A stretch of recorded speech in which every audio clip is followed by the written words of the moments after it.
I want to do this video because there are things happening right now that people are not being told.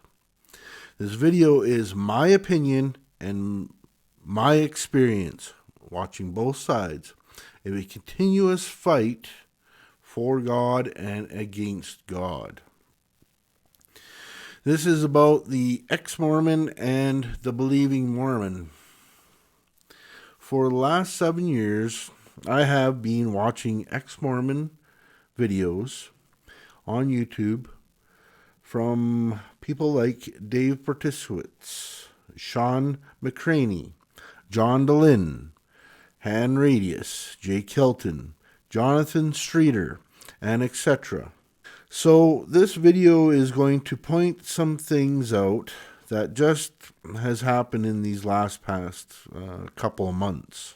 So today I received a post on Facebook from an ex-Mormon called Fair Mormon New Approach to Problems with Church History from ldsdiscusions.com website. Now, this discussion is about Fair Mormon and the new videos that they've put out in the last few months and how the ex-Mormons are reacting to these videos. Fair Mormon's new approach to problems with church history.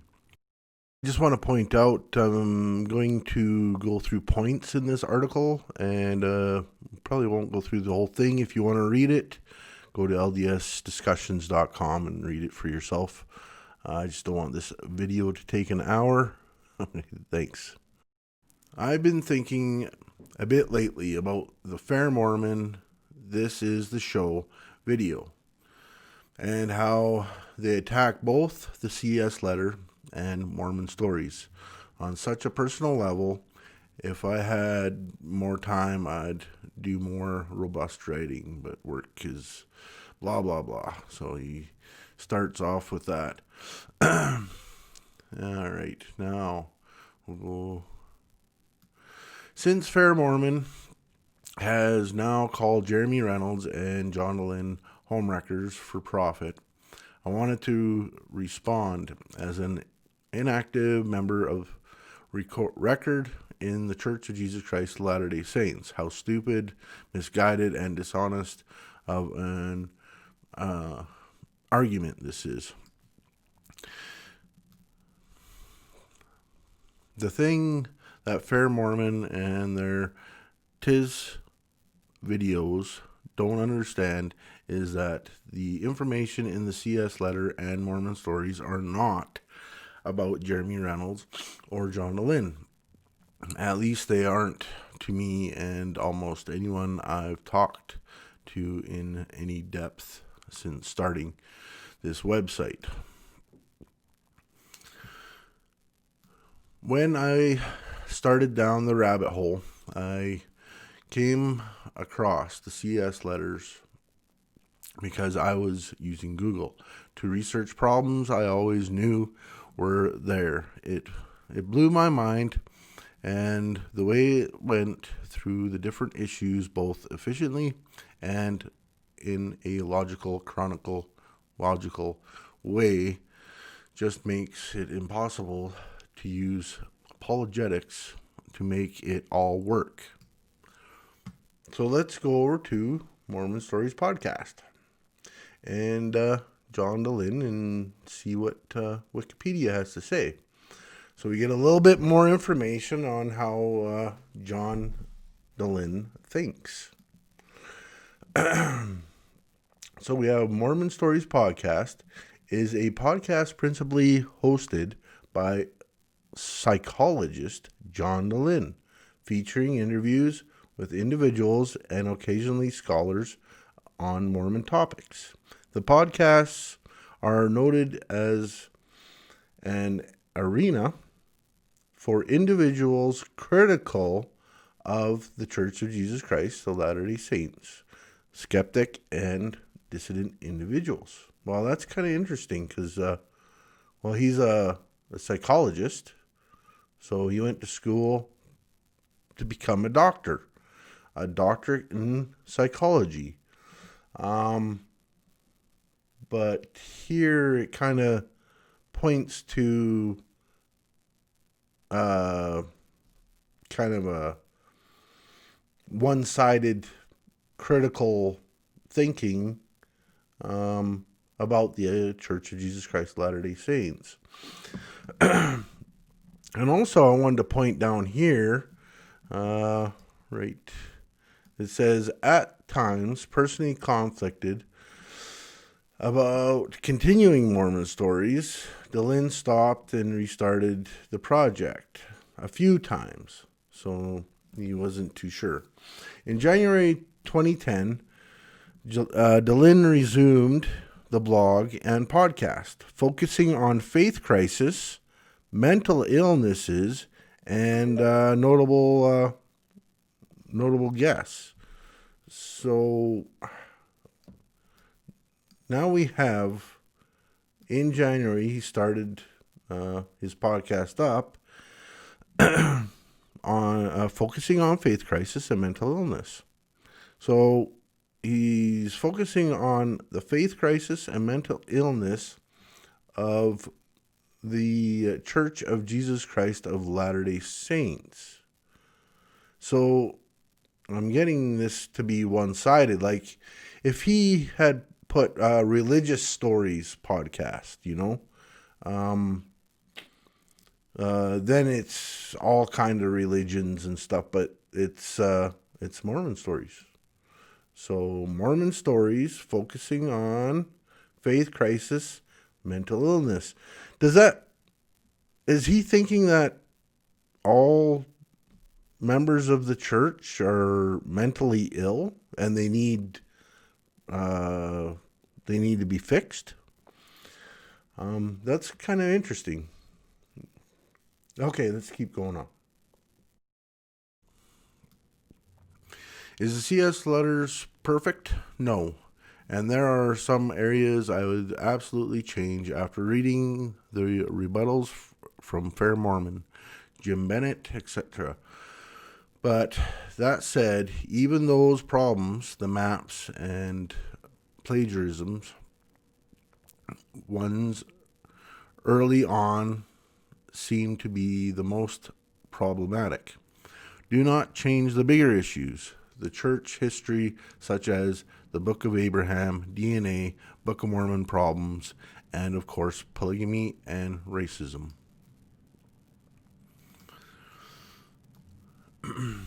After I read the CS letter, I made the mistake so many do, which is to just blurt everything I learned to my beloved spouse, my believing spouse, which is always the wrong approach.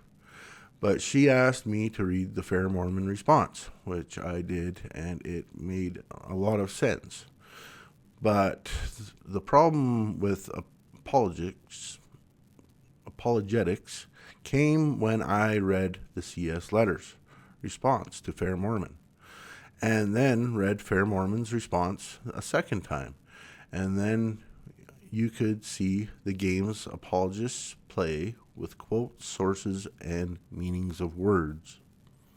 In the article, he was talking about the CES letters, and the first statement he puts out there is going down the rabbit hole. Well, once people hear about that, you think of conspiracy theories. But anyways, we also find that he was in the article. It says that the CES letters are not perfect, that they had to be done over and over and over again a few times, that they weren't correct in the first place. So let's go to Jeremy Reynolds, and this is there was nothing about CS letters, but he owns a foundation, I guess, and I think this is what he does for a living now, is the CS Letters Foundation. But Jeremy is right there. Jeremy Reynolds is a critic. the LDS Church of Jesus Christ Latter-day Saints. So I think we have here is one of John DeLynne's patients that they got together, and Jeremy Reynolds had some faith crisis and some mental illness and decided to go to John to get help. So, which is good. There's nothing wrong with that. If people need help because they don't understand stuff, that is okay. I just wanted to show one thing here, and it kind of got me. I was like, it came out of the blue. They're talking about Spider-Man, and in a comic book, it's kind of interesting. Spider-Man comic book was published in 2018 that had a patch drawn on the protagonist that read CES letter. So Spider-Man had a patch that said the CES letter. Upon being notified, Marvel released a statement. As a policy, Marvel does not permit hidden controversial messages in its artwork, and scrubbed the reference from further artwork. The artist Ryan Otley, probably butchered that name, but also released a statement. My entire family are members, as are many of my friends, and I would never include anything mean-spirited about them or their beliefs. The reference was regarding to the subject. I am interested in and a personal decision I made in my life. It has nothing to do with the character, the story, or Marvel. So I just want, like, even in this reference, it says that he would, I would never include anything mean-spirited about their beliefs. So with this critic here saying that the CES letters are kind of mean-spirited, like they are. Or else he would have just kept the patch on and said, "Oh no, this is fine. This is all good and everything." But no, he changed it, and he respects people's beliefs, stuff like that. So that I found kind of interesting. So yeah. But you can read here Jeremy Reynolds, what he went through and all the stuff, and the problems that he had. And like, I don't even know this guy, what he did for a living. I don't think there's nothing that says he's an archaeologist or a linguist or a historian.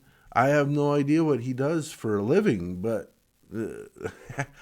I guess the CES letters, though, he can prove there is no God. I don't understand. What does he do for a living? If anybody knows, I'd like to know what he does for a living. Maybe they forgot to put it in here. Yeah, maybe he is a historian. I don't know. Maybe very intelligent in ways that we don't know. I don't know. But yeah. All right, let's move on. So right about here, I am going to save you from me reading the whole article. And I'm going to just start on my main points in this article. This article is, the whole thing's on this video, and I'll just keep on scrolling down, and you can read it. You can pause it when you want to. Most of it, I find, is just praising John DeLynne and Jeremy Reynolds and how terrible the church is. But That's my opinion. So, yeah, so let's keep going here. All right. What I'm trying to say here is that both the CS letter and Mormon stories are not about Jeremy and John. They are about the church's truth claims and how they stack up to the evidence. The CS letter did a great job of taking something we were conditioned by the church to think was too complicated for our little childish minds to understand and made it accessible and consumable. And that's why the church and apologists are terrified of members discovering it on their own. It's never been about Jeremy Reynolds, but the approach is that if you can destroy Jeremy, you can hopefully make members afraid to read what he has put forward that has helped so many discover the truth. And the same is true for Mormon stories. It's not about John DeLynn. He's the host and is obviously crucial to Mormon stories, but the power comes from his ability to create a vehicle for so many scholars, former church leaders, and members to tell their story to others so that the members and listeners know they aren't crazy for having doubts, and that they aren't alone for wanting to leave a church that isn't true. But just like the CES letter, apologists try to make Mormon stories about John DeLynn so they can tear it down. It's the same approach if you make members think that John DeLynn has been taken over by the adversary. You can make members afraid to listen to the podcast out of fear they'll be taken over too. And this is not exaggeration. I've seen this happen with some I know who will not listen to anything John DeLynn puts forward, just like Jeremy Reynolds. So I just want to state here, with this, there's so much just in these 3 paragraphs. This person that wrote this paragraph is stating that the church has conditioned these people and made them with childish minds, and how Jeremy has saved them through his CES letters, discovering the truth. And then they go on to say, with John DeLynn, these are tactics against John DeLynn and Jeremy Reynolds that he has seen before to destroy them.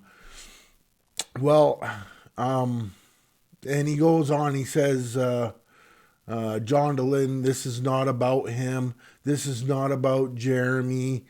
Okay, I want to state right here, it says he's the host, John DeLynn, and is obviously crucial to the Mormon stories, but the power comes from his ability to create a vehicle for so many scholars, former church leaders, and members to tell their story to others so that members and listeners know they aren't crazy for having doubts. What is that? Like, they're literally saying the whole Mormon church, the Church of Jesus Christ of Latter-day Saints, is a bunch of crazy people. And they are all mentally ill. And it goes on. And that they aren't alone for wanting to leave a church that isn't true. You cannot prove that it's not true. You haven't proven that it's not true. It's a faith-based church, faith in Jesus Christ. There is absolutely no way you can prove it is wrong. So I just want to state here too that I disagree with this. It is about Jeremy Reynolds, and it is the Mormon stories is about John Dehlin. He's getting paid to do a job. He's getting paid to bring patients in to fix them. And I think actually John Dehlin would disagree with you too. So it's just so fun for me personally, I just have to say, to see the church changing on things we explicitly called the church into account for. It just shows how much the church is sensitive to criticism, is sensitive to critics, and is willing to change in the modern internet era when it's called to account. And this is a point I've been making for some time now. It's as if internet critics and liberal and progressive Mormons and activist Mormons are becoming the prophets of the church, because we are literally now changing and amending and creating policy for the church. Really, Dave is literally saying that he is running the church. Him and his patients are, they're making doctrine, I guess. I don't know. He literally says thinks he's a prophet of the church, and he thinks that the way the church is going, the direction, is because of him. There's even other videos, even like with the pandemic, and how he's saying that the church isn't going fast enough, and being flooded by parents and family members of Mormon missionaries, of elderly senior missionaries, of Mormon patriarchs, of Mormon temple workers, all about the church's inadequate response to the COVID-19 or coronavirus outbreak. It appears as though many church leaders, mission presidents, and missionaries are seeing the coronavirus pandemic as an opportunity to corner people in their homes. Really, John? Is that what they're doing? Are they really are happy about this pandemic, so they can corner people in their homes? Come on, give your head a shake already. So I just want to state here, having faith in something also will involve some doubts. Doubts help us grow and think about what we have faith in. It's not that we're crazy people or mentally ill. Anyways, John, you are not guiding the church, and no, you're wrong about that. About what the church is doing. You're lying to your patients. I wanted to do this video because I've been watching John Dehlin and putting comments on his YouTube channel for the last, well, whenever I could, like 6 years. Not every single episode, but the thing is, a couple of days ago, I put a couple of comments on there, and John Dehlin actually booted my comments off. I am censored from making comments on his YouTube channel now. And this is the whole part of this whole thing is Mormon Stories always contradicts itself. John Dehlin contradicts himself. For years, he's talking about, how the church censors everything and hides everything and this and that. Well, John, you're hiding and censoring my comments. You're contradicting yourself and lying to people. And so I have found in the last 6 years, talking with different ex-Mormons and leaving comments and everything, that if a person in the church goes through and checks out the CES letters and checks out the history and things like that, and they haven't left the church because of it,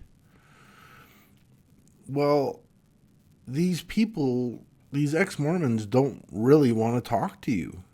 They want to talk to people that left the church, that are on the brink of leaving the church.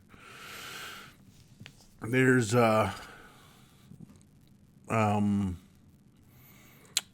Facebook page I'm on, and he's an ex-Mormon, and for the first little bit there, it was good. We're having communication, and comments were good.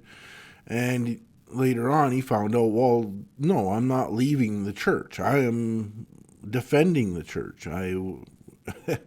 The CS letters are garbage, and all this archaeology and stuff that they try to prove or whatever. And after that, well, even on my comments, he hasn't banned me, but I'm pretty sure that's coming. He sits there and puts a comment saying that I'm going off topic and I shouldn't do that, and I shouldn't say this to people, and I shouldn't do this. And now it's become a censoring thing. Like, I shouldn't be doing this and that. These people, I find too, they just like to pat each other on the back. And the comments that I see are, oh, you are so intelligent. You know exactly what you're talking about leaving the church, and pat each other on the back. Yes, we are doing right. That's what these people want. These ex-Mormons, they want other like-minded ex-Mormons patting them on the back, saying, good job, good job. They don't want to talk to the LDS people, the ones that have checked all this stuff out for years and never left the church. It's unreal.